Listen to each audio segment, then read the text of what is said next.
Alright, hi, good afternoon, everybody. Let me just check if we're live or not.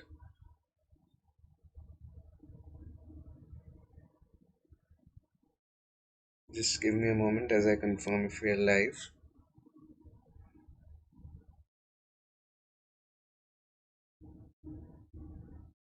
Yeah, we're live. Cool. Um,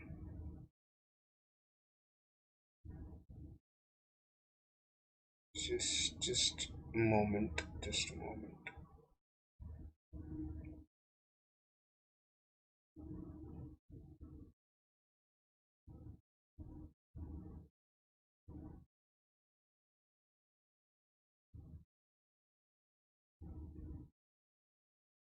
Yeah. So today's class essentially is lesson two in our series of parts of speech. I hope to round up adjectives and adverbs today, right? At least that's the idea. Yesterday we studied nouns and verbs and pronouns, right? Today's agenda is adjectives and adverbs. Yeah. I am Prankur Arora. I am going to be your instructor on this journey of learning, wherein I'll be essentially, uh, taking you through various aspects pertaining to the verbal ability as well as the reading comprehension portions of all kinds of management exams, right? And this particular series is uh, to cover the grammar as well as the vocabulary portions of these management exams, right? So, by profession, I've been in the learning industry for a while. I've consulted with organizations such as ITC, Marico, uh, BD India, right? BD India, and the likes, right? BD India, etc. I am a published author as well. I write fiction, right? So if you're fond of reading, if you're fond of satire, dark comedy, existential humor, you can check this book out called It's Not Funny. Garnered, favorable reviews from the likes of Biswapati Sarkar and Papa CJ, uh, glowing testimonials from them. Uh, and I run this company called Thought Sutra. So yeah, that's pretty much about me. Welcome aboard the journey of learning. There are quite a lot of features, right? Right now we're conducting this class live on YouTube, but there are quite a lot of features that add to the Unacademy advantage should you choose to check out the platform. Features such as, just give me a moment. Yeah, right. Features such as providing you with daily live classes on the platform where all kinds of interaction happens in real time. The live interaction between the learners as well as the educator, it happens in real time. You can engage in discussions, spark off discussions. You can ask your doubts, you can ask questions, and the question answers, where here we ask you questions, and should you choose to participate, you will respond on the chat. When it comes to the Unacademy platform, it happens in the form of live polls, which increases your engagement because then your scores, if you answer correctly, you feature in the leaderboard, and the leaderboard is broadcast to anybody and everybody who's watching that lesson, right, or participating right then and there in real time, right? We regularly conduct live tests and quizzes on the platform as well, and the idea of these tests and quizzes is to help you develop perspective about your learning journey, to help you understand where you are versus where you want to be in this learning journey, right? And on the platform you will come across structured courses. All of these courses are very much structured, and they are essentially in line with your exam syllabus to help you get the best of everything. And with one subscription you get access to it all, all kinds of live and recorded courses. uh, if you're watching this for the very first time, I would urge you to subscribe to the Unacademy CAT4MBA channel, right? So that you get notified whenever new videos are going live. We have a Telegram group as well that you can join, where all events and all notifications are broadcasted. You will get all those updates, right?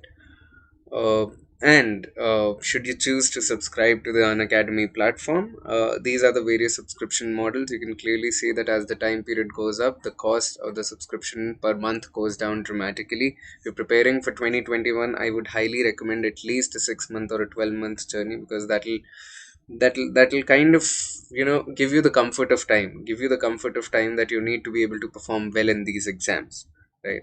And if you use my name Prankur, you will get an extra 10% off in any of the subscriptions that you go for. Having said that, let's begin with the lesson. Yesterday we covered nouns, pronouns, and verbs. Right, today the target is to round up adjectives and adverbs before we move on to the latter part of the parts of speech. Right, then as I did yesterday, I would begin by kind of differentiating between the common perception that people have pertaining to parts of speech to the reality. Right, people believe that parts of speech means different words, but these are not just different words. These essentially are not different words. What these are different roles that words play in a sentence. Right, for example, the director asks the manager to put out the fire, the director asks the manager to fire the worker. This is the example I used yesterday as well. Why? Because we're using the same word fire. Here it is being operated upon as a noun, right, and here it is a verb. Right, here it is a verb. Right, so we have the same word fire essentially in both these sentences, yet in the first one it is working as a noun and in the second one it is working as a verb. Right, so right off the bat I want to tell you that these are not different words, these are different roles that words play in a sentence. So yesterday we covered nouns, verbs, and pronouns. Right, today what we're going to look at is adjectives. What are adjectives, my friends? What are adjectives? Right, adjectives essentially, an adjective is a word that is used to add meaning, add meaning to a noun or a pronoun. That is the job of adjectives. Right, add meaning to a noun or a pronoun. Now simply put, these adjectives, they describe nouns by answering one of these four questions. What kind of noun is it? How many? Right, essentially the quantity, or how much, again. Right, again the quantity, and which one. Right, the identity of it. Right, so simply put, adjectives, they describe nouns by answering one of these four questions. The first one is what kind. For example, if I say, the star shaped balloon. What kind of balloon? I am saying star shaped balloon. Right, what kind? Star shaped. Right, what kind of balloon am I talking about? I'm talking about the star shaped balloon. Right, so the idea essentially being that uh, adjectives, right, adjectives, they tell us about the kind of nouns that we have. They tell us a lot about the identity of the nouns. Here I'm talking about a balloon, which is a common noun, and I'm saying that it is star shaped. Right, similarly the next one is how many. How many. Right, so when we're talking about countable nouns, it is very, very important to kind of pay attention to the quantity. Right, there are only 8 sweets. How many sweets am I talking about? I'm talking about only 8 sweets. Right, so again what I'm trying to get at is that we are adding description to sweets. Right, we are adding description to sweets. Sweets is a what? Sweets is a common noun. Right, sweets is a common noun. I'm not really saying 8 gulab jamuns. I'm not really saying 8 barfi. What I'm saying is that there are only 8 sweets. Right, so 8 is the number of sweets. When a number or quantity, when a number or quantity is used to describe the noun, when a number or quantity is used to describe the noun, the number or the quantity serves as an adjective in that sentence. Right, so that is another thing that I really want us to make note of. And apart from just numbers, there are other words as well. Words such as many. Right, I've used how many here, so many is another adjective that we can use. Most. Right, several. What else can tell us the number? What else can tell us the number of common nouns in a sentence? Some, few. Right, we have some, we have few. What else do we have? We have all, we have each. You have every, each, every. These tell us how many, right? So all of these words, they answer the question how many, right? And they are called adjectives of number, right? What are these called? They are called uh, adjectives of number. All right. I'll use another colored pen now to kind of form a distinction between how much, right? When it comes to how much, right? And I'll write about it here. When it comes to how much, uh, there are other words, right? Words like enough, words like half, words like some, words like words such as sufficient, right? Words such as uh, any, right? Words such as little, right? So all of these words, they kind of uh, they're used to describe how much of a thing is meant, right? How much of a thing is meant. So they are called adjectives of quantity, right? So this entire bubble I'll describe as adjectives of quantity. What are they? They are adjectives of quantity. Now, very important thing, right? A very important thing here, I wrote down each as well as every. A lot of sentence correction and spotting error questions are structured on the distinction between each and every. What is the distinction that I'm trying to make here, right? What is the distinction that I'm trying to make? What I'm trying to get at with each and every is that just give me a moment. Yeah, the distinction between each and every is that each is used, right? Each, I'll write it here, right? Each versus every, right? Each is used when I'm referring to two or more things, right? Every is used when I'm referring to more than two, right? Every is used when I'm referring to more than two things, right? Each is used when referring to two or more things, and each directs attention to every individual member. Each directs attention to every or each member of the entire clique, of the entire group, whereas every directs attention to the whole group, right? Every directs attention to the whole group, whereas each directs attention to individual members of the whole group, right?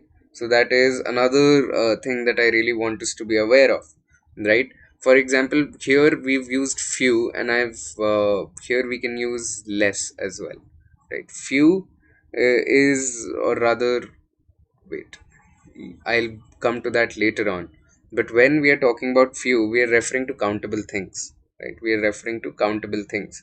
Whereas when I use less, I am referring to measurable things. For example, there are a few chairs left in the room, right? There are a few chairs left in the room. And when I use less, I can say, I should eat less food.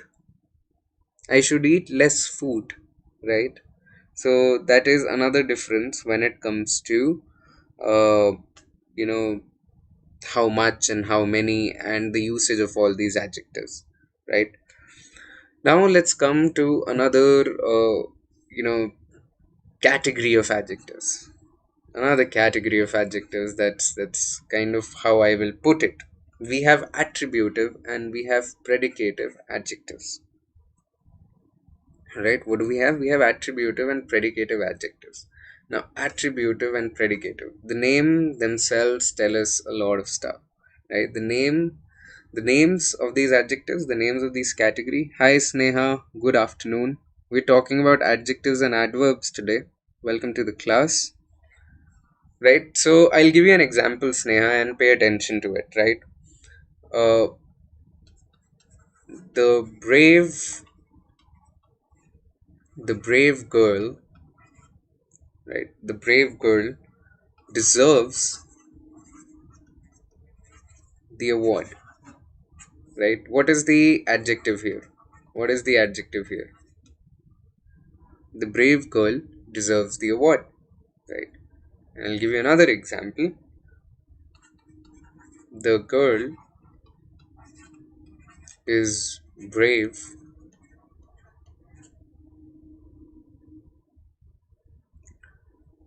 for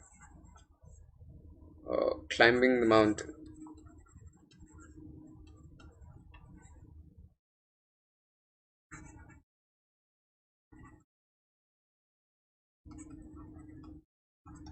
Right. So the first sentence is the brave girl deserves the award, and the second sentence is the girl is brave for climbing the mountain. Obviously, yes, Sneha, you've gotten it right. Brave is the adjective here.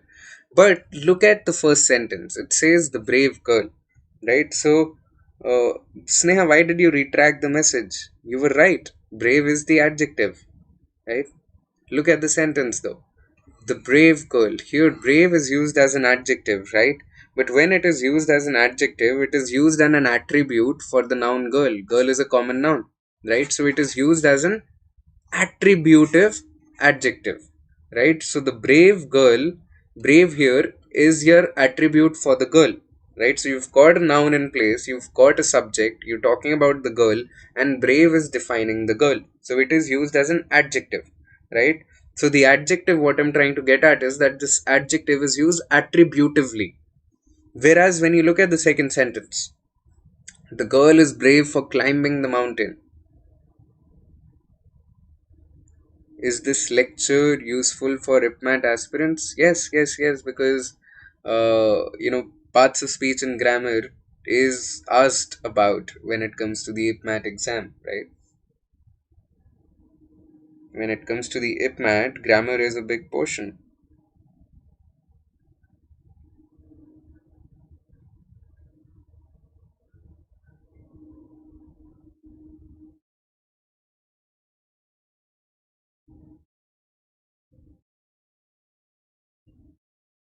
Yeah. So when you're preparing for the verbal section, grammar is a big portion, and I am covering all the parts of speech. Yesterday I talked about nouns, pronouns, as well as verbs. Today I'm talking about adjectives and adverbs, right? So the girl is brave for climbing the mountain, right? When you look at the second sentence here, uh, we are using the same adjective brave, right? We're using the same adjective brave, but what we are trying to say is that it is used along with the verb is, right? Here adjective was used, placed next to the noun, whereas here it is used along with the verb is. So when it comes to the second sentence, the adjective is used predicatively, right? So most adjectives, they can be used in both ways, but when they're placed right next to the noun, they're used as an in an attributive way. When they're placed away from the noun and they're placed, say, next to the verb, they're used in a predicative manner, right? Let's look at a distinction. Yesterday we studied possessive pronouns, the demonstrative pronouns, interrogative pronouns, and indefinite pronouns. And similarly, we have possessive adjectives, demonstrative adjectives, interrogative adjectives, and indefinite adjectives, right? It's the same case as the pronouns, but what is the difference? What is the difference? See, adjectives like pronouns, as I said, they can be possessive, demonstrative, interrogative, and indefinite. The main difference is the way we figure out whether a particular word is used as an adjective and not as a pronoun is that after the word, there will be a noun, right? After an adjective, after an adjective, there will be a noun or a pronoun. Whereas when it comes to possessive pronouns or demonstrative pronouns, interrogative pronouns, they're used as standalone words, right? They're not really followed by nouns or pronouns there. Adjective though is placed right next to a noun or a pronoun, right? And I'll give you an example to help you understand this a little bit in detail, right? For example, I can say that my work my work uh, is still incomplete, is still incomplete. right? This is a sentence, right? And my here is used as a possessive adjective, right? My here is used as a possessive adjective. Notice how in this sentence the adjective my is followed by a common noun work, right? Here it is used as a common noun work. Whereas if I talk about a possessive pronoun such as my, how will I use it? How will I use my as a possessive pronoun? Here I used it as a possessive adjective. How will I use it as a possessive pronoun? Can you give me an example, Sneha?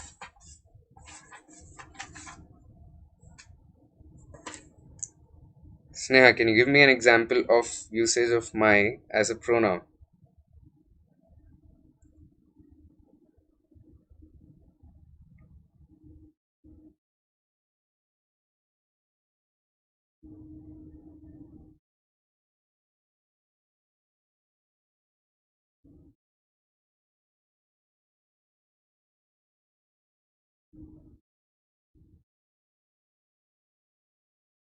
Sneha, can you give me an example?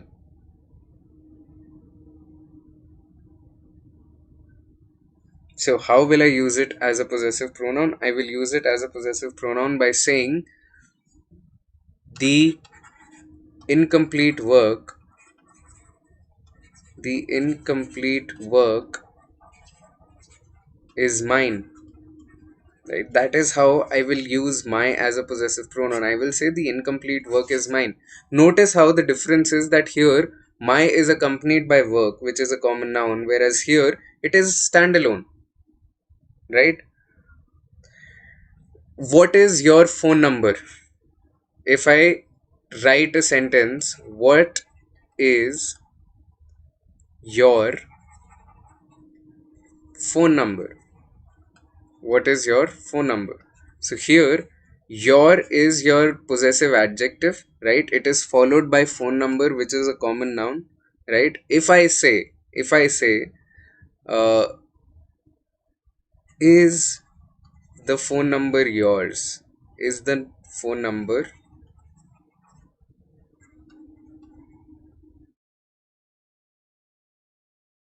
yours? That becomes your possessive pronoun. Notice how here your is followed by your noun, right? So in this case it is your adjective, whereas here it is used as a pronoun, right? So this is the main difference when it comes to adjectives and pronouns, right? Adjectives are always followed by nouns, whereas in the case of pronouns they're not really followed by the nouns. I'll give you another example, right? I'll give you another example. uh, that is your dog. That is your dog, right? Your here is your possessive adjective. It is talking about ownership, it is talking about possession, right? That is your dog. And to turn it into a pronoun, to use it as a pronoun, what will I write? I will say the dog is yours, right? So that is the big difference between adjectives and pronouns. Here your is followed by a common noun dog, whereas here it is used as standalone. It is not really followed by a noun or a pronoun for that matter, right? So the same words can be used as adjectives as well as pronouns, but in order to be used as adjectives they are followed by a noun, whereas in the case of pronouns they're used as standalone words. They're not really followed by nouns or pronouns. ठीक है? I hope you're following me, right? I hope this is understandable for you, right? Uh, if that's the case, I'll move on to the next topic, which is demonstrative adjectives, right? Demonstrative adjectives. For example, this boy is an idiot. This boy is an idiot. Now, when it comes to this particular sentence, right? Which boy am I talking about? Which boy am I talking about?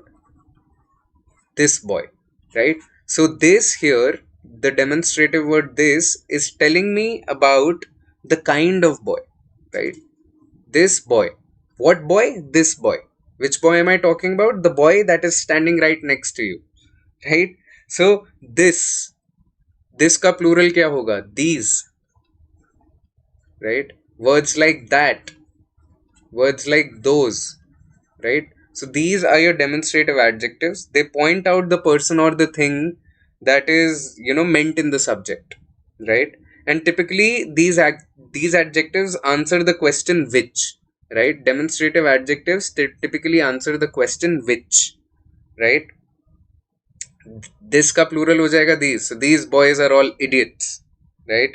He tripped over that rope, right? uh, uh, you know he he he skipped those stairs, right?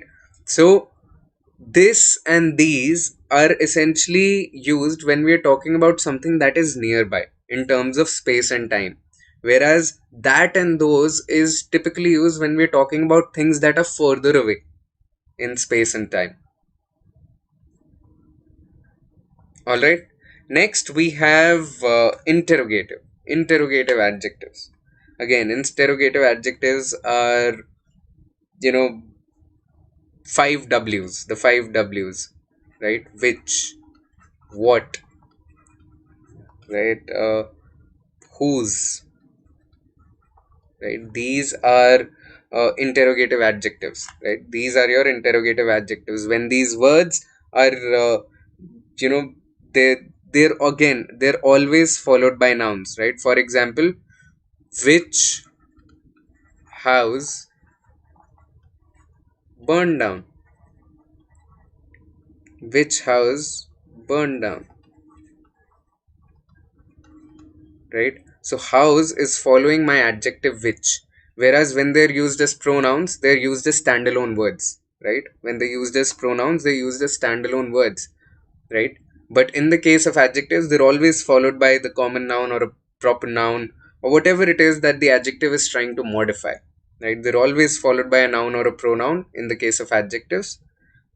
If I have to use which as a pronoun, if I have to use which as a pronoun, the difference will be, uh, you know, for example, I could say, uh, which baby was crying the most, right? Which baby was crying the most.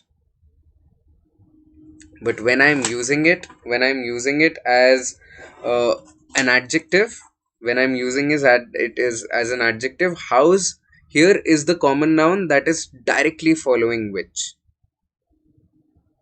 Yeah, I could say what is wrong with the dog, right? For example, let me insert another slide here. Yeah,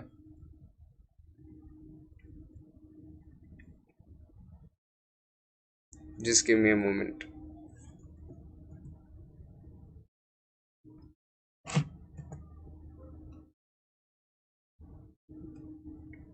Let me insert another slide here to explain this further to you. Right. For example, I could write a sentence such as, what is wrong with the dog?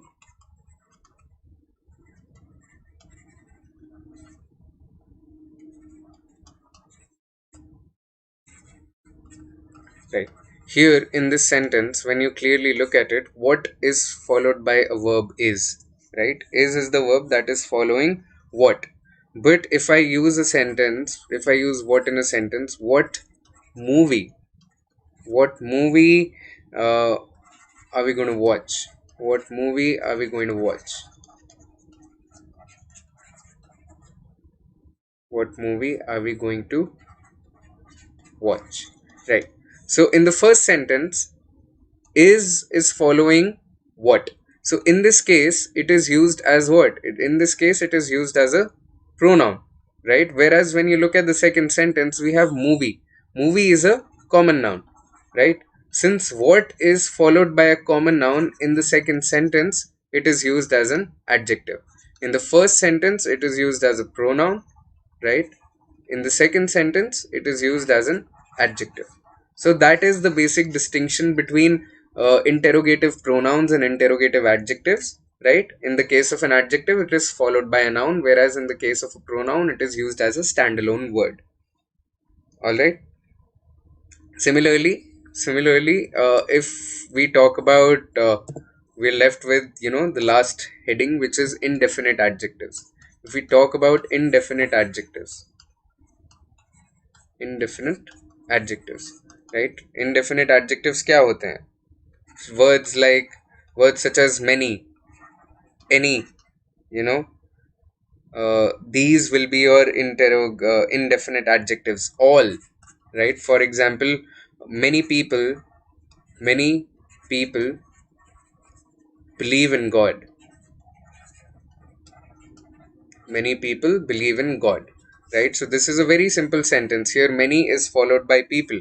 But if I talk about the usage of, many as a pronoun, how will I use many as a pronoun?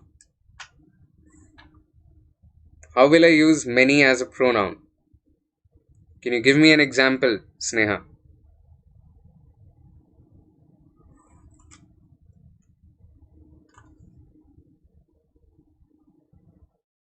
Can you give me an example of many as a pronoun?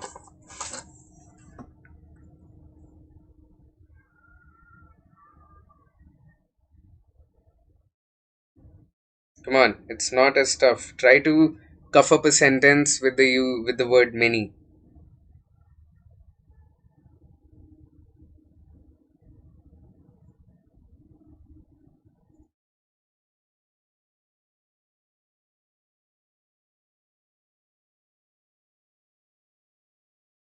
Right? I can say, if I want to use many as a pronoun, I can use it in a sentence such as, when I say that, he spoiled he spoiled the fun for many people, for many, or rather, he spoiled the fun for many at the party. He spoiled the fun for many at the party.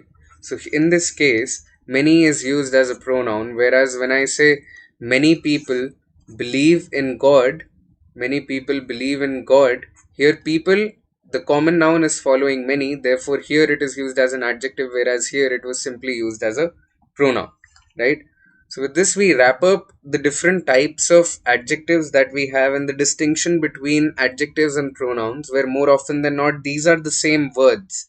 The same words are used as pronouns and the same words are used as adjectives. But there's that difference wherein, when you're talking about an adjective is clearly followed by a noun or a pronoun that it is describing. In the case of pronouns, they exist as standalone words in a sentence. They're not followed by nouns or pronouns per se, because they themselves are pronouns, right? So they have that capability. Now, another important thing to remember in the case of adjectives is the degrees of comparison, right? Degrees of comparison. uh, we have a positive degree, right? We have a positive degree. For example, if if you stay in Delhi NCR, you'd know for a fact that it's really cold. It's really cold. The weather's been very cold for a while, right? So I'll use the example of cold. So we have the positive degree, then we have the comparative degree, right? We have the comparative degree, where I say that it is colder colder today than yesterday. So I'm comparing two things, right? Older today than yesterday. And finally, we have the superlative degree. What do we have? We have a superlative degree, wherein I say that coldest day, it is the coldest day in the coldest day, or rather, coldest day of the week, right? So in the case of positive degree, it is the situation as is. When it comes to a comparative degree, I say that I'm comparing two things. There are two things that I'm comparing, right? So it is a higher degree of quality. And when it comes to the superlative degree, it denotes the highest degree of quality, right? And is used when more than two things are compared. So for example, here I said the week, right? So I am not comparing 2 days, I am comparing, this day with the entire set of days in the entire week, right? So we never, and then there are words, for example, यहाँ पे मैंने क्या किया है, यहाँ पे I have added ER and EST to the basic word cold, right? ER and EST. There are words, for example, boring, right? There are words, for example, boring, where I say, you know what, uh, he's boring, right? So that is the positive degree. But when I have to turn it into the comparative degree, I use boring. I use more boring. Your brother is more boring than you, right? So I never say your brother is boringer than you, right? That is an idiotic way to phrase the same sentence. I say your brother is more boring than you, right? And similarly, when it comes to the superlative degree, what will I say? I'll say that your brother is the most boring person in the entire batch, right? I don't say boring guest, right? I say most boring, right? Similarly, when it comes to the negative connotation, we use, what do we use? What do we use? We use less and we use least. जैसे यहाँ पे we are using more and most. In that case, we use less and least, right? And then there are words that come with irregular comparisons, right? There are words that come with irregular comparisons. For example, a word such as old, right? Old के लिए I have two different comparative and superlative cases. One is older, right, and oldest, right? What is the other one? The other one which we use to compare family members is elder and eldest, right? So when do we use elder and when do we use older? And or when do we use eldest and when do we use oldest? So when it comes to older,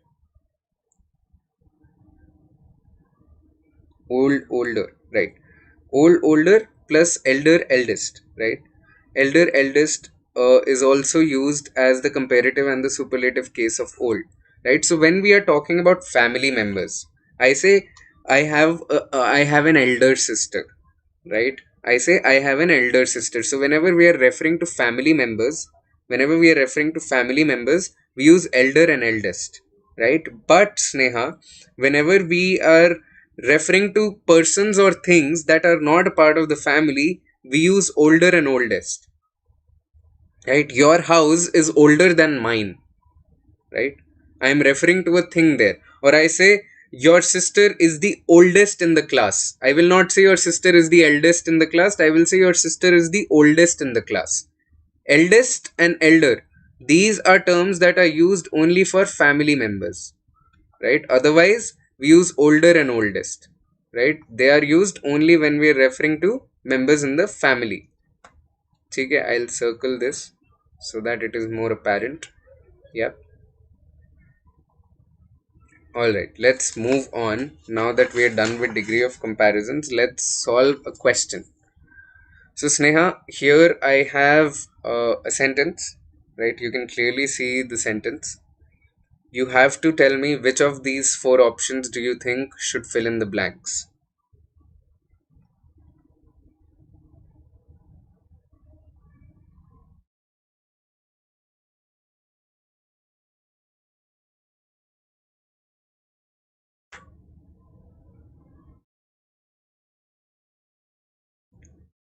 Right, hit me up on the chat with your answer. Prime Minister of India, read. What are you saying? Right.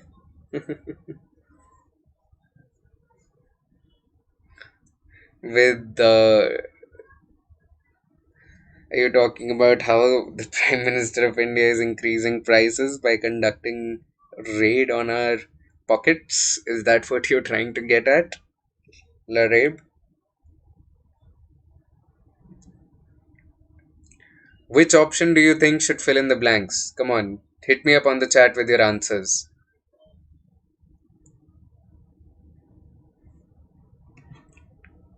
Come on, guys, hit me up on the chat with your answers.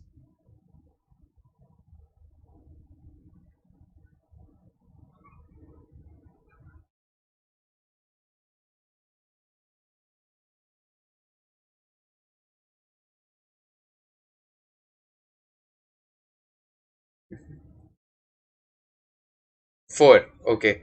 In the bleak and depressing times of ascending prices, non-performing governments, and debilitating crime rates. What is the meaning of debilitating, Sneha?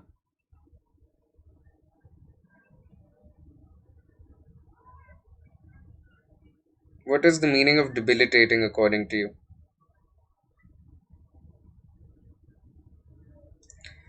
Right. Debilitating means to make something weak, right? For example, I have a debilitating backache, right? So I am saying that there is this backache that is making my back really, really painful, really, really weak, right? So I say debilitating backache. I say debilitating effects of investment, when you're tending to weaken something, right your weakening something that is where you use debilitating यहाँ पे हमें क्या बोलना है यहाँ पे हमें बोल रहा है क्राइम रेट्स बढ़ रहे हैं right that is the meaning of the sentence so the correct answer would be option 3 in the bleak and depressing times of spiraling prices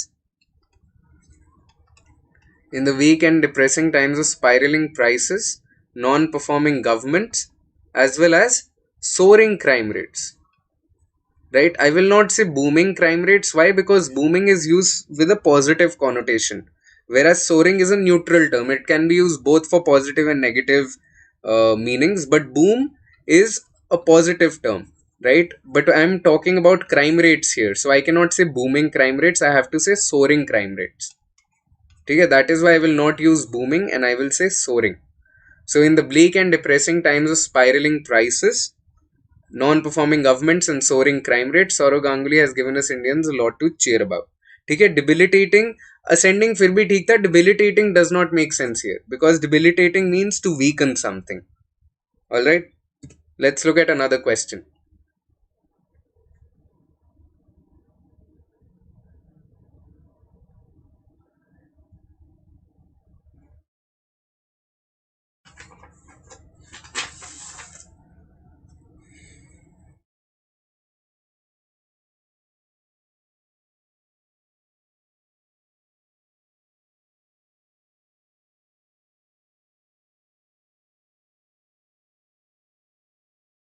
How about this one? How to understand positive in other words? Uh, it'll come as you keep on enriching your vocabulary, Sneha. It'll come as you keep on enriching your vocabulary, Study, solve questions, read books, right? And you'll slowly develop a bank of vocabulary wherein it'll be easy for you to kind of identify what connotation the words are being used, right? Otherwise, you'd have heard of opposites as well, right? Boom and क्या कहते हैं, what is the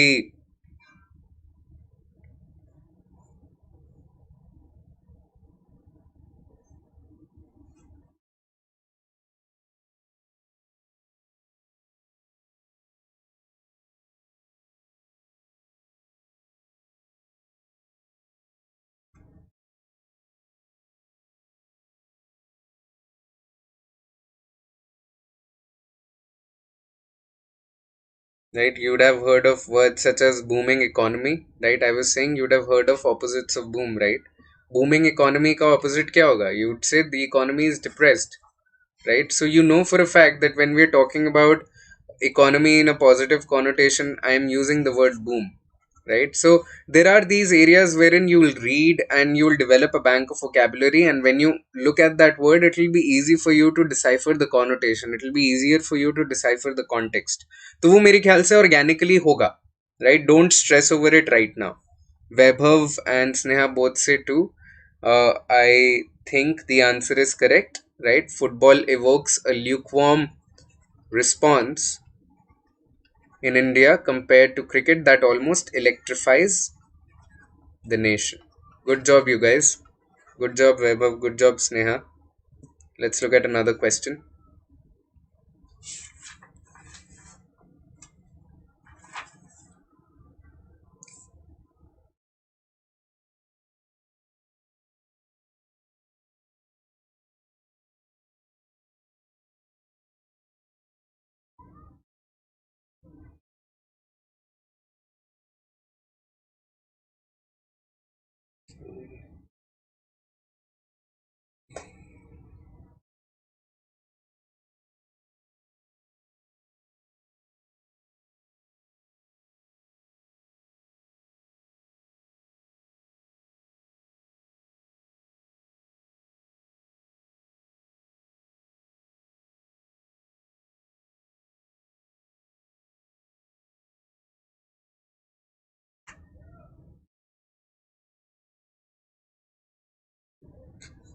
Every human being, after the first few days of his life, is a product of two factors. There is his dash endowment, and on the other hand, there is the effect of environment, including dash. Okay, Sneha thinks it's the third one. All right. How about you, Weber? What do you think? Deepak says the third one as well. All right.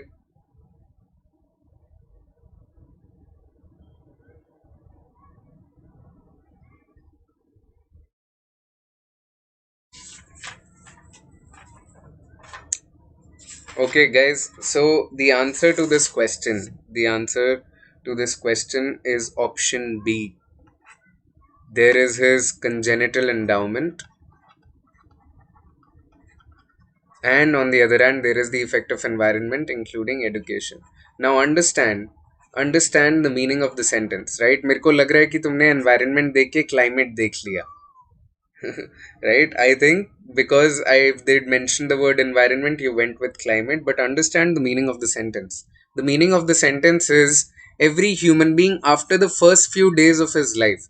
So we are talking about human beings, and we are saying that after a few years, they are the product of two factors. अब human being एक कौन से दो factors का product हो सकता है? Is human being a product of climate? Does not really make sense. Does not really ring bells, right? What I'm trying to get at is they are saying two factors. One factor is congenital, which is genetic. You have your genetic, you have your genes, right? And the second is, sir, can you speak in English? Yeah, I am speaking in English itself. What I'm trying to get at is that we are saying there are two factors. One factor is the genetic endowment. You have your genes. You carry genes that, influence your behavior, that are a part of your conditioning. And the second is they are saying, and on the other hand, there is the effect of environment. Now, by environment, they don't mean environmental factors such as weather, climate, etc., etc. What they mean is environments that includes your education, that includes your grooming, that includes the culture and the mannerisms that you're brought up with, right? So they are talking about conditioning being your second factor. The first factor is genetic, for which they are using the adjective congenital, and the second factor is your conditioning, where they're including stuff like education or learning, right? Economic endowment here would not have made sense. That is why we are doing away with option 4, and we are doing away with options 1 and 3. Why? Because they're not talking about environmental factors such as weather and climate here. They're talking about factors such as factors that are a part of your conditioning, right? So that is what the meaning of the sentence was. That is the context in which they ask you to pick out adjectives, right? Now let's look at the sentence, right? The sentence is divided into four parts, right? You have to choose the part that contains a grammatical error.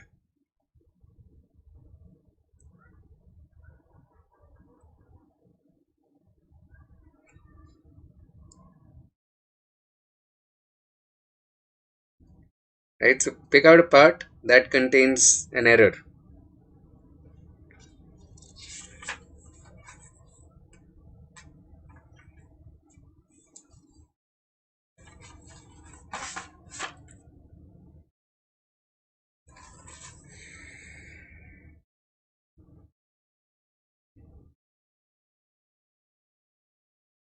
The handmade silver bracelets that she wore on every hand went well with her lovely silk sari.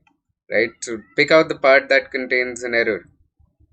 3, part 3, Webber. Alright, what about the others? How about you, Sneha, Deepak? What do you guys think?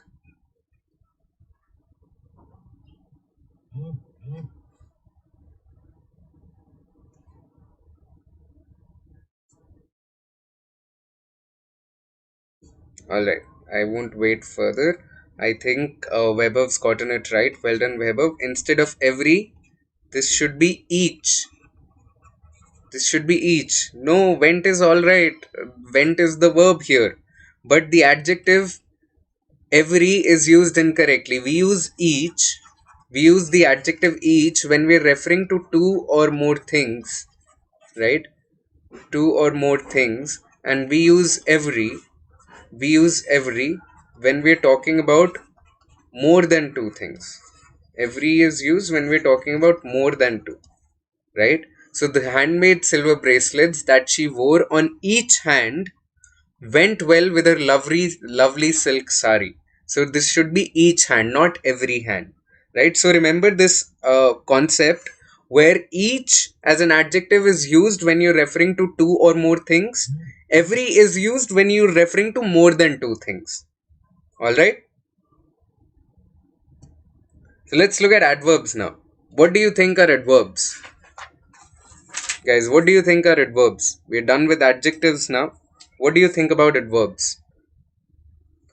So adverbs are superheroes of the English language, right? Adverbs are essentially superheroes of the English language. They, हमें during our schooling, during our early education, we were taught how adverbs are words that describe verbs. However, adverbs do more than that, right? They are way more powerful. They don't just describe verbs, they are far cooler. They describe, uh, they can modify just about anything. They can describe just about anything apart from nouns and pronouns.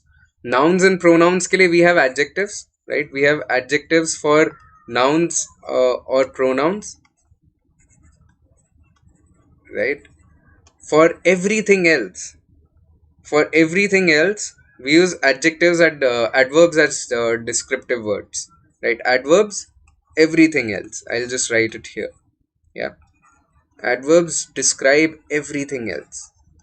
So adjectives are for nouns and pronouns. That is the limitation of adjectives. For everything else we use adverbs. इसके अंदर क्या क्या आएगा? इसके अंदर we'll have verbs, we'll have a phrase, right? A phrase, we'll have clauses, right? So for everything else we use adverbs, right? That's the idea. Now there are different types of adverbs. Number one is adverbs of manner. What are adverbs of manner? Adverbs of manner are terms in which they describe the manner in which a particular action is performed, right? They describe a manner in which a particular action is performed. For example, I'll say she ate quickly. She ate quickly. So quickly is the manner of eating, right? Ate is your verb here.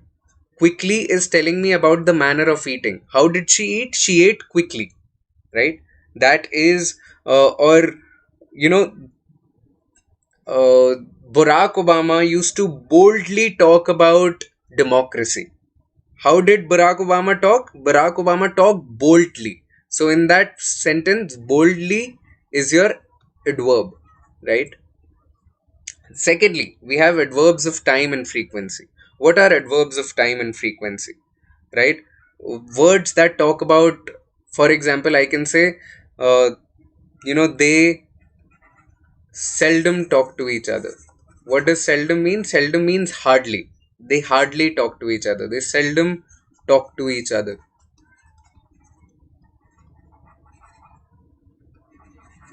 Right? They seldom talk to each other. So this is telling us about the frequency of communication between these two people, right? So they seldom talk to each other tells me about the frequency of communication between these two people, right? Can you give me another example? Can you give me another example? Sir, how to differentiate between an adverbial phrase and a clause? That's a mighty good question.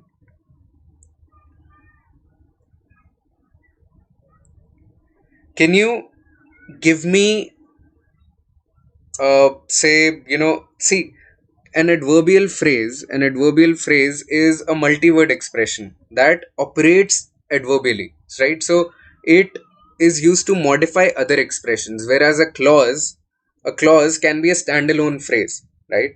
So adverbial phrase will include adjectives and adverbs and verbs, right? Whereas a clause is not really modifying that through the usage of adverbs or adjectives, right? I'll give you an example. um, Say, something like let me write it down for you, right? Let me write it down instead of just saying it out loud.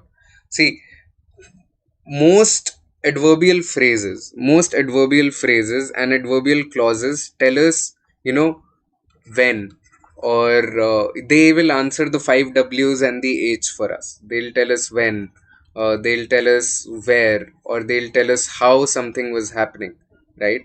That is the difference between, that is an adverbial phrase, right? That is an adverbial phrase. Whereas when it comes to uh, an adverbial clause, it will contain that subject, right? Adverbial phrase will not really contain that subject. Adverbial clause will contain that subject. For example, I can say, the witch sat on the broomstick. All right, Weber, look at this example. The witch sat on the broomstick, right? I have sat on the broomstick. Now, on the broomstick is my adverbial phrase. Why is it my adverbial phrase? Because it is basically telling me about when, where, or how. Right? It is giving me those answers about the action, or even you can even insert why here. When, where, how, why. Right? They are giving us answers to these questions. How was the action happening? The action was happening by sitting on the broomstick.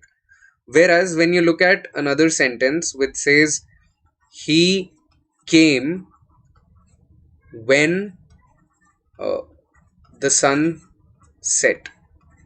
When the sun set, right?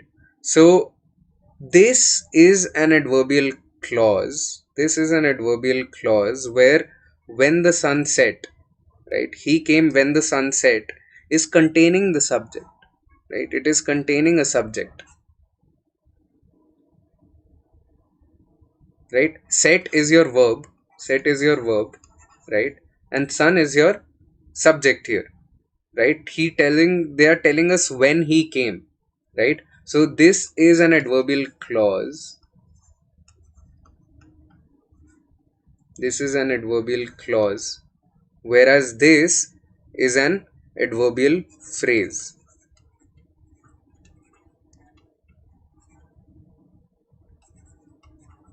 Hope this makes sense. Yeah. So phrase will typically answer these questions for us by including, by essentially, you know, the game will take place in the morning, right? So in the morning there becomes your adverbial phrase, whereas the game will take place when both teams are ready, right? So a clause contains a subject, whereas a phrase will not really contain a subject. Are you getting my point? A clause will always contain a subject, whereas a phrase will not. Yeah. All right. Right, so let me quickly give you examples of these and then we'll solve a few more questions before wrapping up the session for the day, right? Adverbs of place. Can you give me examples of adverbs of place? Uh, Give me an example. The puppy, the puppy sat on the table, or even on the broomstick. Broomstick here is your adverb of place. The puppy sat on the table, right? So on the table becomes your adverb of place, right? You're defining a place, you're defining a space where the action is taking place. What are adverbs of degree? Right, adverbs of degree are essentially talking about the degree or the extent to which an action is taking place, right? For example, it is very cold outside, right? It is very cold outside, right? So adverb of degree here is very, right? It is telling me about how cold it is outside. Yeah, so it is defining the degree, right? It is defining the extent. I have enough water. I have enough water. So it is telling me about how much water I have. So enough there becomes your adverb of degree, right? And then we have conjunctive adverbs, right? What are conjunctive adverbs? Words such as thus.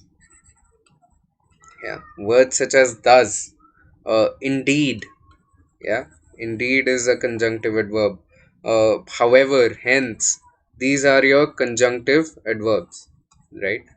For example, uh, you know, the government, the government is the government is dealing with a large fiscal deficit because of the COVID situation. Hence, the taxes have been increased. So, hence, in that sense, becomes your conjunctive adverb, right? And finally, we have the interrogative adverbs, such as, where. Where is your date? Where's your date for today? Right? Where's your date? So, where here becomes your interrogative adverb, right? Where here becomes your interrogative adverb. They're used for asking questions, right? Uh, Something like, how did you get here on foot? How did you get here? Right? In this case, how becomes your interrogative adverb, right? So there's that. Essentially, a lot of adjectives, they can be transformed into adverbs by inserting ly in the end, right? For example, if I say, he is a quick runner, right? I am saying he is a quick runner. Quick here is your adjective, whereas if I say he runs quickly, right? Quickly will become your adverb, right? So quick is your adjective here, quickly becomes your adverb here, right? So that is the idea. अब हमने adjectives और adverbs दोनों पढ़ लिए हैं. Now let's solve a few questions, right?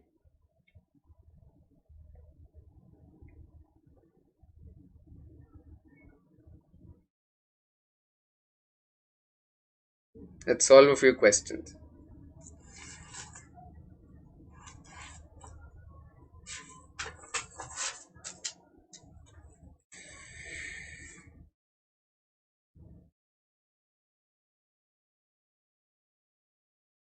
What do you guys think is the answer?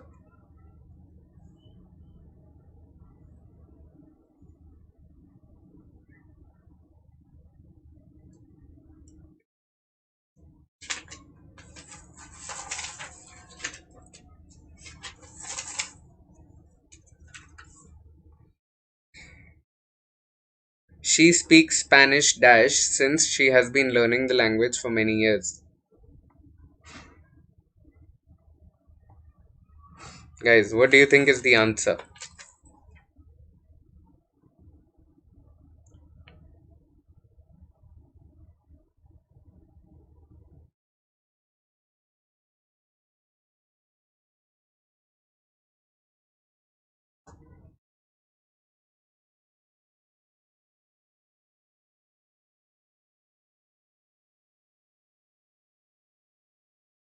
A. Deepak says A. Sneha says A. So she speaks fan. See, fluent is your adjective. We need an adverb here, right? Because why? Because we want to talk about how she speaks, right? So we need an adverb to describe the manner of speaking. How does she speak? She speaks fluently, right? She speaks fluently. Also, well is your adverb as well. Well is your adverb. Fluently is your adverb.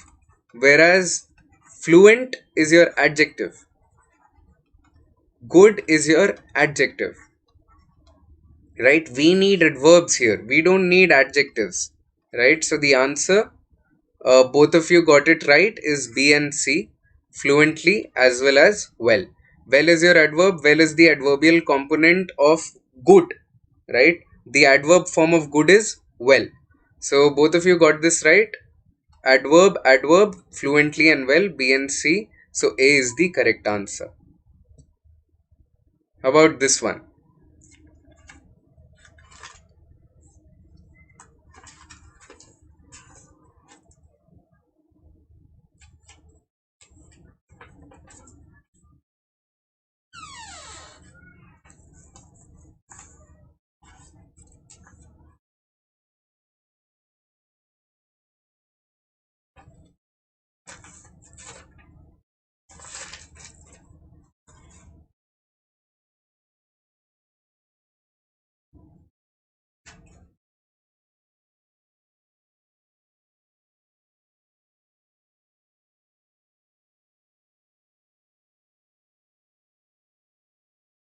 How about this one, guys? How about this one?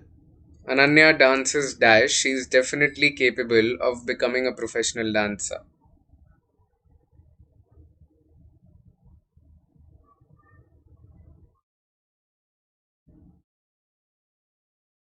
C. Okay, Sneha says C. Alright. About you, Deepak, Vaibhav, what do you guys think?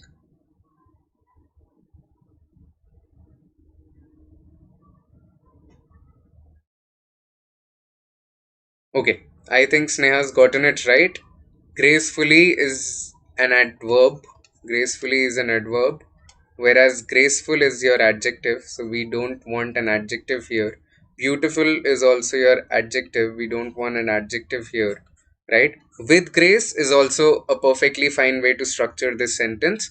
Ananya dances with grace. She's definitely capable of becoming a professional dancer. Yeah, Deepak also got this right. Well done. So, guys, with this, I'll wrap up today's class. Today, we talked about adjectives and adverbs. Tomorrow, we'll cover the other remaining parts of speech. Tomorrow, we're going to be talking about articles, prepositions, conjunctions, as well as interrogations. Right? So, yesterday, we had a lesson on nouns, pronouns, and verbs. Today, we talked about adjectives and adverbs. And tomorrow, we're going to be talking about articles, prepositions, conjunctions, and interjections, right? You can see these are some of high performers of the Unacademy platform, right? And these are a few batches that are going on, going live on the platform these days, right? So you could enroll in one of these batches and take a few classes and see whether your skill level is improving or not. With that, I'll wrap up today's class. Thank you so much for tuning in. I hope to see you tomorrow, same time, 1 p.m. to 2 p.m, right? That is going to be my timing for the coming days, 1 p.m. to 2 p.m, right? So I hope to see you there.